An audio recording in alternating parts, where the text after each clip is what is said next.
प्रीत निभाइए, जीवन है जग थोर। धोखा मत खाओ, भोगों में समय नष्ट मत करो, बहुत कम समय है। इसी समय में भगवान से प्रीति कर लो, नहीं तो समय चला गया तो अन्य योनियों में भजन नहीं होगा। रे मन को निंदा करे, तू स्तुति करता ही, फिर तुरंत तमाशा देखिए, रहे साधु मत आही। अगर तेरी कोई निंदा करे तो तू उसकी स्तुति करना, प्रणाम करना, चुप हो जाना, फिर तमाशा देखना क्या होता है। तुरंत तमाशा देखिए। कैसे, क्या तमाशा होगा? उमा क्षमा सापौते भारी, अपने कर्म जायबकारी। जब कोई तुम्हारा निंदा करे, अपमान करे तो तुम चुप हो जाना, फिर देखना उमा क्षमा सापौते भारी, उसका तमाशा देखना क्या हो जाता है। इसलिए तुरंत तमाशा देखिए, यह साधु मत आही। यही साधु का मत है, चुपचाप सहन कर, लेकिन इष्ट के लिए नहीं। हमें गाली दो तो चलेगा, हमारे धर्म, हमारे राष्ट्र, हमारे इष्ट के विषय में फिर ये नपुंसकता होगी कि अपने इष्ट की निंदा, अपने गुरु की निंदा, अपने प्रभु की निंदा, अपने राष्ट्र की अवहेलना, धर्माचरण देखकर हम मौन रहे कि नहीं हम साधु हैं, हमें सहन। हमें गाली दोगे, हमें मारोगे, सह लेंगे, लेकिन हमारे इष्ट के प्रति, हमारे गुरु के प्रति, हमारे धर्म के प्रति बोलोगे तो प्राण न्यौछावर कर देंगे, तुम्हें बोलने लायक नहीं रखेंगे। धर्म का स्वरूप यही है, हमें सताओ हम सह लेंगे, लेकिन हमारे धर्म पे, हमारे गुरु को, हमारे इष्ट को अगर अवहेलना की तो फिर उसमें क्षमा नहीं होगा। ये सिद्धांत रखना चाहिए। हमें गाली दोगे सह लेंगे, लेकिन हमारे इष्ट को, हमारे गुरु को, हमारे धर्म को नहीं। उपासक दो ही भाव से भगवान के मार्ग में चलता है। एक तो भय, भय से भयभीत होकर भगवान के मार्ग, जो सभीत आवा सरनाही, रखियो ताई प्राण की नहीं। और दूसरा, किसी महापुरुष के आश्रय से अभय होकर चल देना, वो महापुरुष के आश्रय से होगा। पहला है विचारों के द्वारा भयभीत हो जाना और भगवान की शरण में हो जाना। जैसे महाराज शुद्धोधन के एकमात्र पुत्र थे सिद्धार्थ, जो महात्मा बुद्ध के नाम से कहे गए, बहुत विवेकवान थे। इनके विवेक को देख करके राजा शुद्धोधन ने अपने पूरे मंत्रिमंडल में आदेश कर दिया था, कभी भी इनको वृद्ध न दिखाया जाए, रोगी न दिखाया जाए, कुरूप न दिखाया जाए और मृत शरीर न दिखाया जाए। ऐसी जगह इनको बचा लिया जाए, ये देख ना पावे। बहुत विवेकवान थे। तो ये देख करके शुद्धोधन जी ने कि कितने सिद्धार्थ विवेकवान है, अगर इसने रोगी को देखा, वृद्ध को देखा, मृत को देखा, कुरूप को देखा, तो पता नहीं क्या निर्णय कर लेगा। इसलिए 4 बातों के लिए राज मंत्रिमंडल में निषेध किया गया था। कभी भी युवराज को वृद्ध, रोगी, कुरूप या मृतक न दिखाया जाए। अगर कभी ऐसा हो तो इनको घेर लिया जाए और वो देख ना पाए। लेकिन भगवान के विधान पर राजा का विधान थोड़ी चलता है। एक दिन उन्होंने पिता से आज्ञा ली कि मुझे नगर अपना देखना है।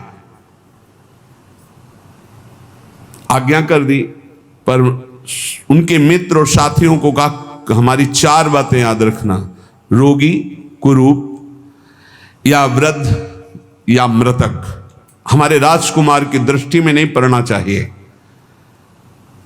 नगर देखते हुए जा रहे थे कि उन्होंने देखा झुकी कमर, जर्जर देह, लाठी टेकता हुआ एक वृद्ध जा रहा है। तुरंत उन्होंने घेर लिया कि ना देख। उनका रुको, ये क्या है? तो उनका ये एक हमारा आपका जैसा शरीरधारी मनुष्य है, ऐसा मनुष्य होता है, धीरे धीरे लाठी टेके। ये कैसा है? बोले ये जो आपकी अवस्था है, इसके बाद जो अधेड़ अवस्था आती है, फिर ये वृद्धावस्था आती है। मतलब मेरे शरीर की भी यही अवस्था होगी? हाँ राजकुमार, यदि पूरा जीवन जिया जाए तो जवानी के बाद वृद्धावस्था आती है। चलो वापस चलो, मुझे अब नहीं देखना। एकांत में बैठकर बहुत चिंतन किया। आज जवानी है, पत्नी प्रिय लग रही है, परिवार प्रिय लग रहा है, राज प्रिय लग रहा है, कल वो दशा आ जाएगी शरीर की कि लाठी लेकर के एक एक कदम झुक झुक कर चलना होगा। फिर सत्य क्या है? एक दिन फिर कहा मुझे नगर दर्शन कराने के लिए। फिर आज्ञा हुई। बड़ी सावधानी इस बार रखी गई थी, लेकिन मार्ग में देखा कि एक हड्डी हड्डी शरीर में है, जैसे टीबी का मरीज, मिर्गी का मरीज, बार बार वो फेन उगल रहा है, भूमि पर तड़प रहा है, कोई उसके पास नहीं। राजकुमार सिद्धार्थ नजदीक गए, ये क्या है? उनका महाराज ये मनुष्य ही है। ऐसी दशा क्यों हुई? ये रोग से युक्त है। तो किसी को भी ऐसा रोग हो सकता है? हाँ राजकुमार, किसी को भी रोग हो सकता है ऐसा। ये इसकी दशा, फेन निकल रहा है, शरीर इस कोटि का हो गया है, चलो मैं वापस नहीं देखना चाहता। एकांत गए। जवानी के बाद वृद्धावस्था, और जवानी में भी इस तरह के रोग जिससे उसकी हड्डी हड्डी हो गई शरीर में, वो फेन उगल रहा था, वो मूर्छित हो रहा था कष्ट से। फिर आखिरकार सत्य क्या है? जीवन का रहस्य क्या है? तीसरी बार फिर कुछ दिनों बाद कहा, मैं नगर यात्रा में जाना चाहता हूं। फिर आदेश हुआ, राम नाम सत्य है, राम नाम सत्य है। एक मुर्दे को लोग, ए रुको राजकुमार, रखो, खोलो, इसमें क्या है? राजकुमार ये तो शव है। ये क्या होता है? बोले जो बूढ़ी अवस्था देखी, जो रोगी अवस्था देखी, इसके बाद ये मृत अवस्था आती है, आदमी मर जाता है। तो मैं भी मर जाऊंगा? हाँ, अगर वृद्धावस्था आई, रोग अवस्था आई, तो उसके बाद मृत्यु अवस्था होती। तो जीवन का सत्य क्या है? यही जीवन का सत्य है। राजकुमार, मैं इस विषय में तो नहीं जानता, पर यह जरूर दशा सबकी आती है। तो मृत्यु का ग्यास कभी भी बना जा सकता है। हाँ राजकुमार, कभी भी मरा जा सकता है। बुढ़ापा, रोग, मृत्यु, जब इससे जीवन ग्रस्त है तो आनंद कहां है? यह आनंद की खोज कैसे पूर्ण होती है? ये सत्य क्या है? बस उनके हृदय में बड़ी ग्लानि हुई। रात्रि में अपनी पत्नी को देखा, पुत्र को देखा, आखिरी प्रणाम किया और कहा, मैं इस आनंद में नहीं टिक सकता, मुझे सच्चिदानंद चाहिए, जो सत्य है, परम चैतन्य घन है। मैं रोगी या बुढ़ापा या मृत्यु अवस्था आने के पहले उस अवस्था को पाना चाहता हूं, जहां न रोग छू पावे, न दुख छू पावे, न मृत्यु छू पावे। और भाग पड़े घर से। नवीन पत्नी थी, नवजात पुत्र था, छोड़कर भाग पड़े। एकांत स्थल इहा आसने सुस्यतु में शरीरम, इसी आसन पे शरीर चाहे सूख जाए, अस्थियां टूट जाए, चाहे मृत्यु हो जाए, पर जब तक ब्रह्मबोध नहीं होगा मैं इस वृक्ष के नीचे से नहीं उठूंगा। और ब्रह्मबोध करके ही उठे, इसलिए उस वृक्ष का नाम बोध वृक्ष हुआ। और उन्होंने भगवत साक्षात अपने स्वरूप का, अपनी आत्मा का साक्षात्कार किया। तो या तो ये भय लग जाए इस तरह विचार करके भगवान की शरण में, और या फिर किसी भगवत प्रेमी महात्मा के प्रभाव से निर्भयता आ जाए।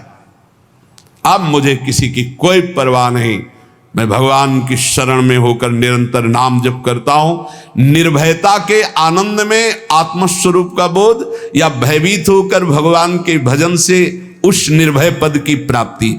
दो में कोई एक तो हो, यहां बीच में है, ना तो पूर्ण भयभीत है और ना पूर्ण निर्भय है। इसीलिए संसार के राग में रमे हुए हैं। संत जन कहते हैं एक को स्वीकार करो, या तो भगवान के भक्तों का आश्रय लेकर निर्भय पद, और या भयभीत होकर भगवान की शरण में हो जाओ और अपने स्वरूप का बोध प्राप्त करो।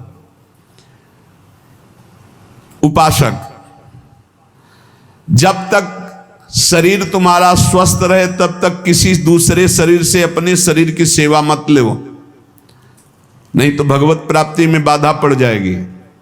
ध्यान दीजिए, बहुत काम की बात है। ए जरा पानी लाना, नहीं, अगर उठ करके लाने लायक हो तो स्वयं लीजिए, किसी से पानी मत मांगिए। ये अमुक काम कर, बिल्कुल नहीं। अगर ऐसा करते हो तो यहाँ संत महापुरुष निषेध करते हैं। जो दूसरों से अपनी सेवा कराता है, शरीर स्वस्थ होते हुए अपने शरीर की आराम व्यवस्था चाहता है, वो नरक भले प्राप्त कर ले, ब्रह्मबोध तो नहीं प्राप्त कर सकता, ना भजन कर सकता है। नियम लो, जब तक शरीर स्वस्थ है किसी से पानी की भी चाह मत करो। अपना कपड़ा लत्ता, अपनी कार्य व्यवस्था, अपनी दिनचर्या अपने हाथ से होनी चाहिए, किसी का भी सहयोग नहीं। और ऐसा था इसलिए कह रहा हूं कि अब तो भगवत सहारे है, किडनी खराब है तो जैसे प्रभु रखे, नहीं तो भिक्षावृत्ति और अपने दिनचर्या में अन्य संत भगवान की सेवा करना, लेकिन अपनी कभी किसी से सेवा किसी भी तरह की न कराना। अगर पानी भी लाना तो स्वयं लाते थे। अपनी श्री जी की सेवा, अपना कार्य स्वयं करे। पहला ये नियम है भगवत प्राप्ति का, शुद्ध ज्ञान प्राप्ति का। जब तक शरीर स्वस्थ हो तो अपनी किसी भी तरह की कोई सेवा स्वीकार न करे किसी से। दूसरा, किसी भी संसारिक मनुष्य से राग नहीं होना चाहिए। अगर संसारिक मनुष्य से राग करोगे तो अपने शरीर का देहाभिमान पुष्ट रहेगा, जिससे पंच तत्वों में तुम्हारी प्रीता रहेगी, फिर जन्म मरण बना रहेगा। तीसरा, ये शरीरासक्ति ही तुम्हारे जन्म का कारण है, इसलिए इस संसार में जन्म मृत्यु के चक्कर को काटने के लिए शरीर आसक्ति का नाश करो। खान पान, भोग विलास, प्रीता, प्रणाम, नमस्कार, ये सब शरीर आसक्ति को पुष्ट करते हैं, इनसे बचो। उचित भोजन, उचित जलपान, एकांत सेवन, श्री जी की सेवा, असंगता अपने शरीर से, असंगता अपने, हर समय शरीर का चिंतन होता रहता है, ध्यान से देख लो। इसी के चिंतन को बदलकर प्रभु के चिंतन में जो निरंतर कर देता है वो भगवत प्राप्त हो जाता है। चौथा, मन और चित्त की वृत्तियां संसार में दो ही तरह से जाती है, एक रागात्मक, एक द्वेषात्मक। जो राग द्वेष से संसार का चिंतन करता रहता है वो अज्ञानी है और दुर्गति का पात्र बनता है। इसलिए राग द्वेष का त्याग करके निरंतर सब में भगवत भाव रखते हुए खूब भजन परायण रहे। चौथा, बंधे हुए पुरुष के लक्षण। तुम जीवन मुक्त हो गए हो, इसके आगे लक्षण है। तुम जीवन बंधन युक्त है, इसका लक्षण। कैसे जानोगे तुम जीवन मुक्त हो चुके हो, और कैसे जानोगे तुम बंधे हुए हो? पहला, जो भूख से पीड़ित होकर उसको सह न पाए और व्याकुल हो जाए। दूसरा, जो प्यास से पीड़ित होकर उसे सह न पाए और व्याकुल हो जाए। तीसरा, जो बीमारी से पीड़ित होकर व्याकुल हो जाए और भजन छूट जाए। चौथा, जो बुढ़ापा अवस्था से युक्त होने का अंदर डर बैठ जाए और सोचे कि मैं ऐसा भजन करूं कि मैं कभी बूढ़ा ही ना हूं या कभी रोगी ही ना हूं। भजन का प्रयोग शरीर सुख के लिए करने लगना। राग, द्वेष, मोह, निद्रा में सुख, भयानक चिंताएं, भय, खेद, स्वेद, विस्मय, शोक, मंद, अरति, वो जन्म मरण चक्र को प्राप्त होने वाले बंधन से युक्त पुरुष का ये लक्षण है। ये लक्षण है। जो भूख, प्यास, बीमारी, बुढ़ापा, राग, द्वेष, मोह, निद्रा, चिंता, भय, खेद, स्वेद, विस्मय, शोक, मंद, अरति, जन्म मरण, यह है बंधन युक्त पुरुष का लक्षण। जो बंधन रहित होता है वो भूख से कभी व्याकुल नहीं होता, प्यास से कभी व्याकुल नहीं होता, वो बीमारी से कभी व्याकुल नहीं होता, बुढ़ापे का कोई भय नहीं होता, किसी से राग द्वेष नहीं होता, ना अपने शरीर से मोह, ना किसी के शरीर से मोह, ना किसी तरह की नींद आदि का सुख होता है। नींद में सुख है उसी को मिलता है जो बंधा हुआ पुरुष है। नींद ही नहीं होती ही नहीं। आगे चलकर तमोगुण खत्म हो जाता, नींद ही नहीं होती। जितनी देर पड़े रहो मंत्राकार वृत्ति, समय आया उठो चल दो। चिंता, किस बात की चिंता? जब भगवान हमारे रक्षक हैं, भरण पोषण करने वाले हैं। खेद, किस बात का खेद? जब करता ही नहीं बचा तो खेद किस बात का? स्वेद, किसी भी तरह की परेशानी नहीं, किसी भी तरह का कोई विकार नहीं, कोई आश्चर्य नहीं, कोई शोक नहीं, बुद्धि मंद नहीं, जीवन मुक्त महापुरुष की लक्षण। क्षमा, आर्दव, सत्य, शौच, संयम, तपस्या, त्याग, अकिंचनता, शुद्ध ब्रह्मचर्य, ये जीवन मुक्त महापुरुष के लक्षण होते हैं। उसमें स्वाभाविक की स्थिति आ जाती है। गुरुदेव कहते हैं कि चेत जा, दोषों का त्याग करके तू जीवन मुक्त बन। जैसे घीव दूध में रमी रहा, व्यापक सब ही ठोर, दादू बकता बहुत है, मथ काढ़े ते और। जैसे दूध में घी है पर वो प्रक्रिया से निकलेगा, ऐसे नहीं निकलेगा। ऐसे ही कोई गुरु कृपा पात्र। तर्क करना तो लोगों को बहुत आता है। सत्संग में एक बार कहा था कि जब आपको भगवत प्राप्ति होगी तो किसी के प्रमाण की जरूरत नहीं पड़ेगी, आपका हृदय बता देगा। तो किसी ने प्रश्न किया, सुखदेव जी को तो प्रमाण की जरूरत पड़ी, वो जनक जी के पास गए, वो आपने तो कहा प्रमाण की जरूरत नहीं, तो सुखदेव जी ने गुरु बनाया था क्या किसी को? अभी तो पैदा हुए थे, नार व्यवहार के सहित चले थे, और जब अपने स्वरूप का बोध हुआ तो प्रमाण कौन दे कि यही ब्रह्म तत्व है? लेकिन यहां तो प्रारंभ ही गुरु कृपा से होता है, यहां गुरु कृपा से ही प्रारंभ होता है, बिना गुरु कृपा के कोई साधन ही नहीं चलता। ऐसे कोई आज तक बताओ प्रमाण कि जो जन्म लिया हो, जिसका नाल छेदन ना हुआ हो, ब्रह्मबोध संपन्न महापुरुष हो और घर बार त्याग कर चल दिया हो। अरे सुखदेव जी, सब सुखदेव जी है उदाहरण। बहुत चालबाज, बहुत बुद्धि चलती है। बोले आपने कहा था कि ब्रह्मबोध महापुरुष को प्रमाण की जरूरत नहीं होती, सुखदेव जी को तो प्रमाण की जरूरत हुई। सुखदेव जी कोई साधक है? सुखदेव जी ने गुरु बनाया था किसी को? नार व्यवहार सहित ऐसे चल दिए। यम प्रव्रजंतम अनुपेतम अपेत कृत्यम द्वैपायनो विरह कातर आजुहाव। पीछे पीछे द्वैपायन भगवान व्यासदेव जी हा पुत्र पुत्री तन्मय तयातरो भिने दुस्तम सर्वभूत हृदयम मुनि मानतो उसमें। एक बार मुड़ के नहीं देखा, सुको हम वृक्षों से निकलने लगा। पर जब ब्रह्मबोध महापुरुष को लगा कि क्या ये जो हमारी स्थिति यही पूर्ण स्थिति है। अब ये कैसे आया? क्योंकि गुरु नहीं बनाया। तो गुरु के बिना पूर्णता कैसे होगी? तो जाना पड़ा गुरु जी के पास, और यहां तो शुरुआत ही गुरु जी से होती है।